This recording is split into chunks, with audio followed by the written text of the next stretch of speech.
just, make that pressure there so that Ling can't pop off, get the, possibly steal the purple buffs here. That's my big question for E7. Are they able to pull it off like they have for the previous game so far in day number 1 for Group A as we go and round out the day for day 1 here with E7 versus S2G. It definitely could be risky for E7 to play the aggressive right? Because you have this Cho, who you don't always want to try to invade on Cho. You get knocked up, and then you pair that up with the stun coming from the Angela.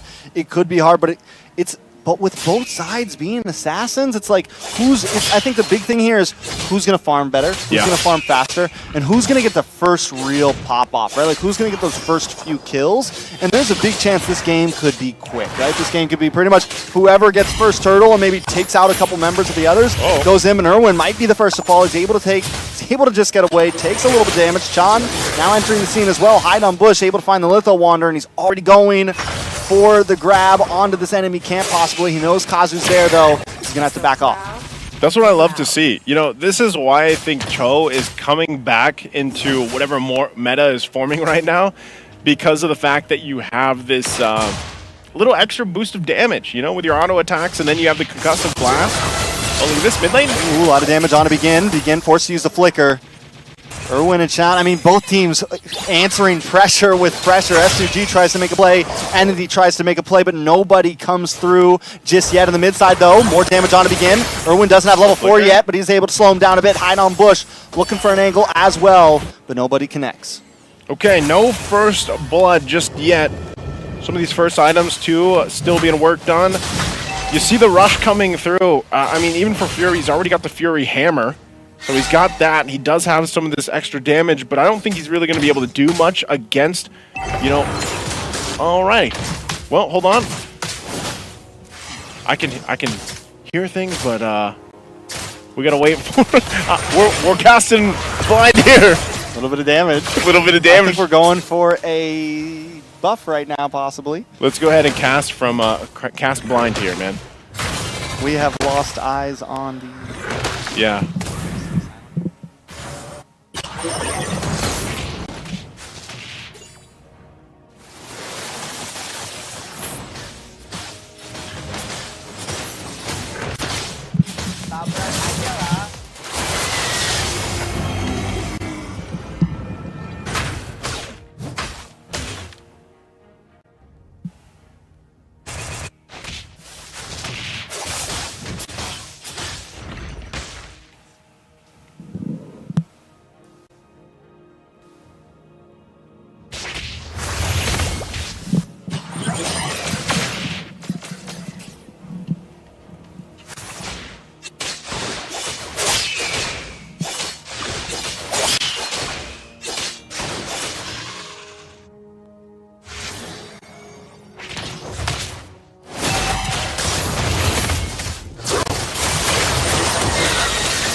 check, check.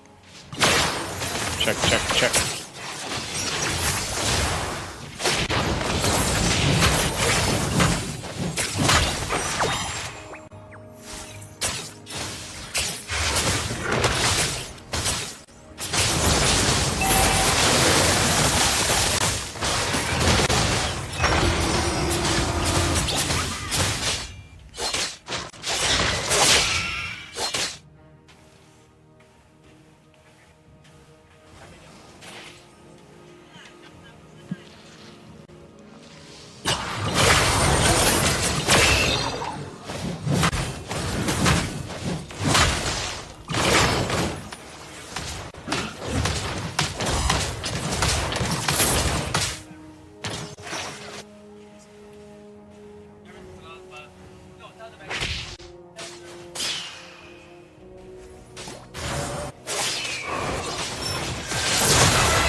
Well done, team!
Tabrak aja lah.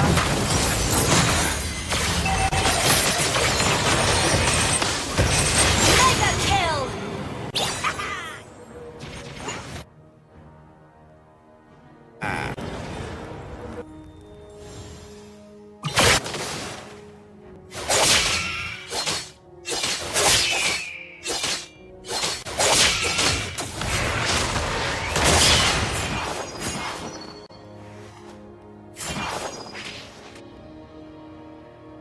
Well done, team! Tabrak aja lah. Well done, team!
Okay. Are we back, back? baby. Are we back? Right at this point.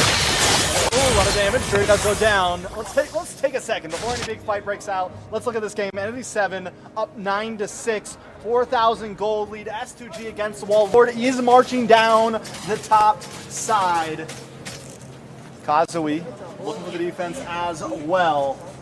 S2G Esports backed against the wall. It does seem like ENTITY7 are looking to finish things off here. Okay, so they're going to push into this. They're dealing with a Lord. They're going to clear it out fine. Meanwhile, they're going to go ahead and push also on the bottom side. So it looks like you find yourself S2G on the defensive, but I mean, they've been able to keep things together. I know we didn't get the full glimpse just yet on how we got here, but I will say this, S2G actually seemed like they were able to keep things together for a while, but they have to deal with this kind of push into the base, the siege for now, but they actually have pretty good clear. And they've been able to clear that bottom lane, which could be helpful in the future if they can kind of hang out here. We're only 12 minutes in. What did I say when this all first started? Before, we got put in the Nether realm. S2G. We got Darkness Falls, man. This could be a long game. Yeah, we got the ultimate. We got the Hell Curdle for sure. This could be a quick game. We're only just about 12 minutes in, and ENTITY7 are looking for the closeout. What are the answers for S2G? I think split pushing is definitely a possibility. Using Kazui, using Siggy Boom. They need to try to relieve the pressure before this next Lord, but instead they're kind of backed into the base. They're in the base for now, and I think if you really look at this, ENTITY7, they got all the turtles, it looks like, so it seems like they control pretty much the majority of this early game, and they find themselves now just kind of getting what they can, and that's really off on Irwin. Irwin, every time he has this Divine Judgment available, the Flicker, they could actually make quite a good move or play even without waiting for the Lord. I mean, we're still 30 seconds away from it, but ENTITY7 right now kind of obviously in the driver's seat, and then it comes down to the two roamers, If they're able to get the catch-offs they want to with the Way of Dragon, Divine Judgment, that's kind of the battle. And looking at the gold lane, I mean, it's pretty much even.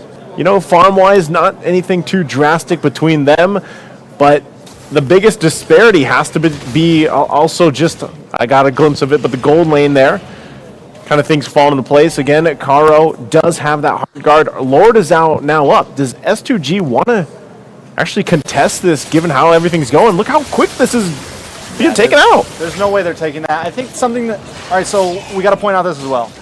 Siggy Boom. They got Moskov. How many times have we seen the Moskov pull out in late game? It is still early. It's only 13 minutes. But if S2G can clear this Lord, maybe last another 5 minutes or so, there's possibilities for them just in the Moskov alone, just in Siggy Boom's hands. We know there are possibilities to just shred through teams. All he's got to really watch out for is Irwin.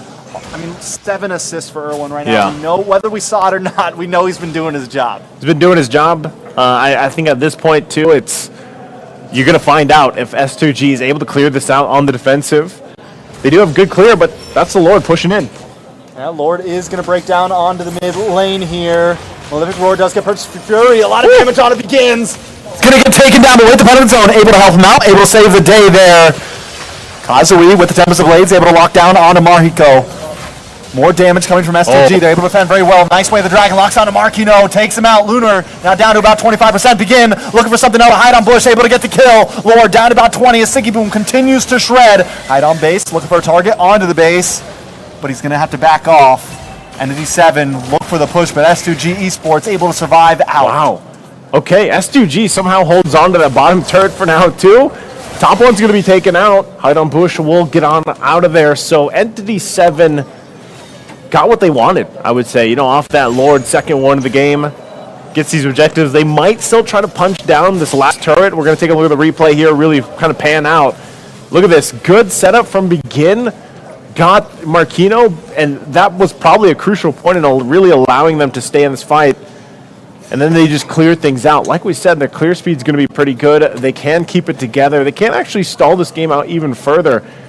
If they can somehow get to the 20-plus minute mark, then things can really get interesting. Maybe even, I don't know if this is a little bit too much of a stretch, but 25 minutes that's where we really see those lords start to hurt. I mean, so far, every game that we casted has gone over 20. It has. So maybe we go 3 for 3 here. Maybe we pull something off. Taking a look at the items, we are seeing Kazui start to get in some of that burst damage. He's got the Berserkers. He's got the Dragon Spear. He should be unloading some crit. And S2G has a team that scales, so there still are possibilities. I think when you look at this, again, damage dealt here, we get a glimpse of just how everything has fallen apart. Yeah, like, in a way, Chan, just the lineup too. Again, you see the war cry really shining for this Julian pick as well.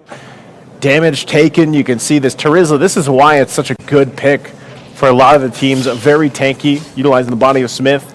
That passive, letting him go, and this is what S2G has to do.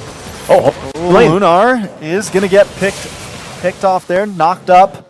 Marquino always looking for something, and even though they don't get a kill, they get a second, right? And they get position over another Lord here. We're 16 minutes in. S2G Esports, do they try to make the play here? Keep your eyes on him again. He's making his way around, maybe looking for a target. Chan has the way of the dragon as well, so they could actually potentially get 2 follow-up on the pickoffs, but look at this. They have to still be very careful in this Lord approach. You see Kazui being exactly where he needs to do. This is the power of that Ling. You do have Carl on this Angela. Could help turn the tide of some of these fights. They still might put the pressure here on this bottom turret. Like I said, yeah, it looks like Fury's just going to go ahead and tank that up. Gets that turret down, so a little bit of an advantage still to work around with now that the base is fully down. Big kick on to Marquino. That should be able to get the finish. He's able to flicker back. Pop the Primal Wrath and able to just walk away from that one. That is a big whiff for S2G, and then beginning to walk into Irwin there. Irwin decides not to use the ultimate there. Going to back off and save it for this Lord. Make sure the rest of his team is safe. Begin looking for an angle, but I don't think it's going to be enough. Hide on Bush. Able to find it. This is what I'm talking about, man. ENTITY7 has shown us that they can play multifaceted. Fury gets some nice damage on to Begin there. E7 never forcing their hand. Multifaceted in the sense of ENTITY7 can be very disciplined. They got some key ultimates out. They could have followed up. Irwin could have gone in. He could have flickered and Divine Judgment, but he chose not to. They chose to get the Lord instead and then get ready to march in here in the base. So now S2G gets a little bit tougher every time. Third Lord at this moment. They do still have a couple immortalities to work around with. Clear the waves as well with this Mozkov. But we'll see exactly how they're able to do it. Yeah, a lot of damage. Lord is coming in. Tempest of Blades comes down. Big knock up on Irwin. Followed up by the kick by Luna, but it's still not enough. Luna forced to go back. Kazui taking a lot of damage. And Fury finds the kill. Immortality does pop. A little bit of damage, but the power goes down. And ENTITY7 clears Group A 3-0. No one to stand against them. ENTITY7. Remember this team right here as they cleared out Group A